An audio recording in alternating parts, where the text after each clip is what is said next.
How's it going, everyone? As the PlayStation Store is running a plethora of sales right now, I want to do a video that's a little bit different than our typical deals video. In this video, I want to take a look at games that you can buy right now that are on sale that you can spend over 100 hours on. Now, that threshold, it'll vary from person to person. I like to use how long to beat a great website as a little bit of a guide. Some of you guys are going to complete games quicker. I've completed games quicker, of course, but all things considered, you can get 100 hours of gameplay out of all of these games. Some of them are bundles, but they're sold as one package. You guys get the idea.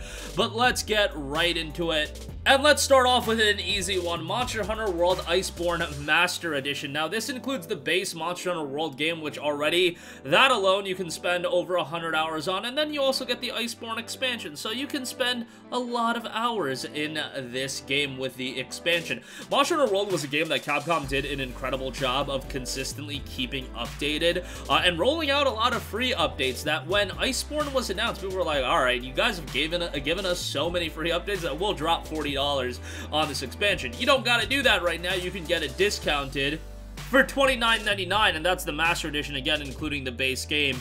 And even if you get into it now, you can still have a great time with it, and you've got all that content at its disposal, and Monster Hunter is a game that has a lot of depth to it, so definitely an easy one to recommend, and an easy one to spend over 100 hours in. Next up, we have the Yakuza Origins Digital Bundle. Now, this bundle includes Yakuza 0, Yakuza Kiwami, and Yakuza Kiwami 2. Now, each of the games aren't necessarily 100 hours. However, you do have 3 games here, and all 3 of these together easily over 100 hours. Yakuza is a franchise where each game has a lot of content and a lot of variety of content. If you're not familiar with Yakuza, starting off with Yakuza 0 is the best bet. And these games have a little bit of zaniness, have a little bit of wackiness, but at the same time, they tell pretty gritty stories, and Kiryu is one of the more likable main characters that you'll come across in a video game. Yakuza Kiwami and Kiwami 2, of course, remakes of the first Yakuza and second Yakuza game that was released on the PlayStation 2, but those are good games as well. The Origins Digital Bundle for $12.49 is a ridiculous deal, to be perfectly honest, and it's a bundle that I believe is the cheapest price ever, so definitely a good shout to get that if you're looking for some content. Alright, next up, another easy one. Persona 5 Royal Deluxe Edition. This is down to $21. Persona 5 is one of those games that's heralded as one of the best Japanese RPGs of all time, and Royal just made it even better by adding even more content, and it is by far the version to get. Now, Persona 5 itself, the base game, is on sale, and yeah, the base game you can spend over 100 hours on, but I would just get Royal for the additional content. Persona 5 is at such a high level in so many regards. The soundtrack is incredible. The visual style, while I wouldn't say it's like a technical juggernaut, it's a game that artistically looks really, really good. And while its battle system is relatively traditional, at the same time, it adds some twist to that as well that makes it engaging for a modern audience. And it's obviously got a great narrative. For $21, it's just a great pickup and would highly recommend it, especially if you're looking for a lot of content. Alright, next up, another easy one here, Metal Gear Solid 5, The Definitive Experience. We mentioned this yesterday, but this deal is ridiculous. It's $3.99. For some reason, Ground Zeroes and MGS5, the base game, are also priced at $4. Figure that one out, but The Definitive Experience gets you Ground Zeroes, it gets you Phantom Pain, and it gets you a bunch of DLC and additional content, including some extra missions, weapons, and things like that.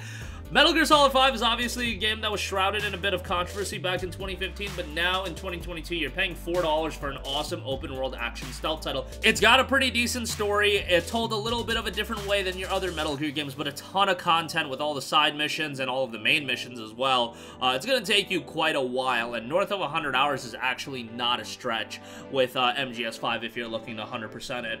And yeah, $4, it's just a slam dunk steal of a deal. Alright, next up, we have The Legend of Heroes Trails of Cold Steel. Now, this is probably teetering on the edge of 100 hours. I did 100% the game in just, well under 100 hours. I think I had like 87 hours clocked into it at the end of it, and I definitely did take my time with Trails of Cold Steel. There's a lot of side quests, and there's, you know, depending on how you want to play the game, you can definitely complete it in a variety of different time. Like, if you go straight through the main story, yeah, 100 hours is going to be hard to hit. But hey, if you want to go through all 4 of the Trails of Cold Steel games, that's going to be an arduous undertaking, to say the least. Trails of Cold Steel 1 is at $19.99, Cold Steel 2 is also at $19.99. Those kind of encompass like a pretty solid story arc that I would highly recommend, so if you want to pick up both of those, that's not a bad option at all.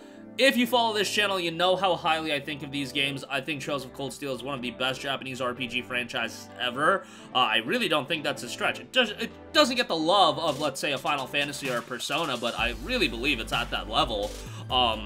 Great cast of characters, great character development, and the story is just insanity that maybe by Cold Steel 3 I wasn't like completely hot on some of the story decisions, but hey, it's still pretty riveting the whole way through, and excited to see where we go from here with the franchise. Some games out in Japan that are not out here, but we'll get those soon. And for now, if you've never tried the games out, Trails of Cold Steel I think is a great buy. Alright, next up we have Valkyria Chronicles Remastered and the Valkyria Chronicles 4 bundle. Yeah, we're talking both these games separately. You're not spending 100 hours on these games, but both games have a good bit of content. Now, these aren't JRPGs in the sense that they have vast open worlds or anything like that. It's all told through a storybook. It's a very unique way to present the game, and it's really, really well done. Narratively, both these games are really good, and I often recommend these games to people that aren't big fans of Japanese RPGs, just because their emotional war stories and the tactical gameplay is going to be something I think a lot of people can enjoy. And I'm not big into tactics-based games, but Valkyria Chronicles I really did enjoy, and both games in one bundle is a really good buy, so I would highly recommend a Valkyria Chronicles Remastered and Valkyria Chronicles 4.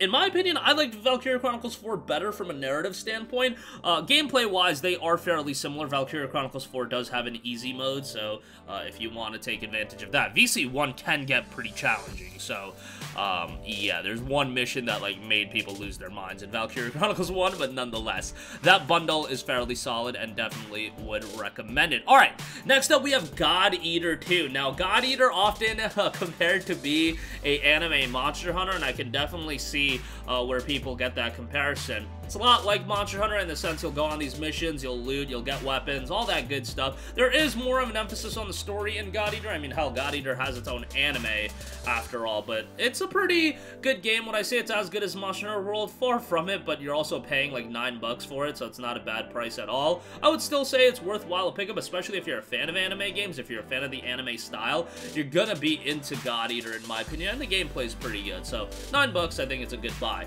Next up, Dragon Age Inquisition Game of the Year Edition is at $8. This is a great deal, and for many people, the last truly great game that BioWare has put out. Some people didn't even like Inquisition. I liked Inquisition. I thought it was fairly good.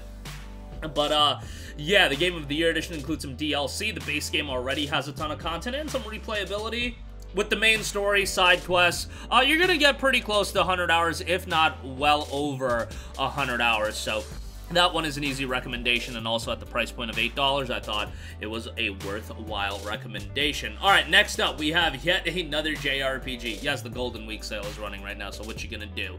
Dragon Quest XI Echoes of an Elusive Age. Another one that if you want 100% the game, you're gonna be, you know, close to that 100-hour threshold. DQ11 is very much a traditional JRPG. This is going back to the roots of JRPGs, and DQ, Dragon Quest in general, has had a pretty successful run doing that. The games obviously are stylized in a very reminiscent way, and you know, they're fairly good. I wouldn't say the narrative is incredibly gripping by the standards of like the best JRPGs ever, but it's fairly good. Charming cast of characters, and overall I think it's a game that most people can find enjoyment out of. And lastly, gotta give a shout to Hades. While it's not seeing a steep discount, it's like $18.74 right now. Hades is a remarkable game that, while I haven't sunk 100 hours into it, not even close to 100 hours, I know a lot of people that have spent over 100 hours in Hades. It's just a game that you can constantly go back to, constantly replay, and yeah, there's always seemingly something fresh to do.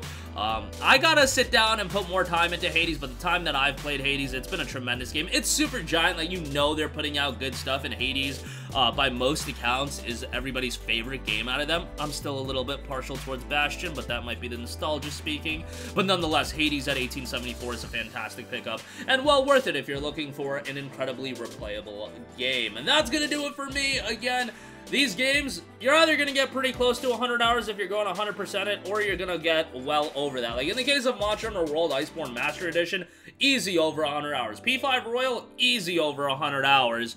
You know, in the case of like a Cold Steel, yeah, you're gonna get pretty close. Maybe you'll pass it. So take it for what you will. Playtimes are going to vary person to person. Again, I used how long to beat as kind of a gauge on what it was taking other people and what I consider myself and how much time I've put into these games. Yakuza Origins digital bundle, again, that's one that's easy over 100 hours if you're looking to do that. Valkyria, Chronicles, and VC4, you could probably, like, do the majority of the content in both those games in, like, 80 hours, but yeah, take it for what you will. That's gonna do it for me. Sound off with all of your thoughts in the comment section down below. Thank you for watching, and goodbye.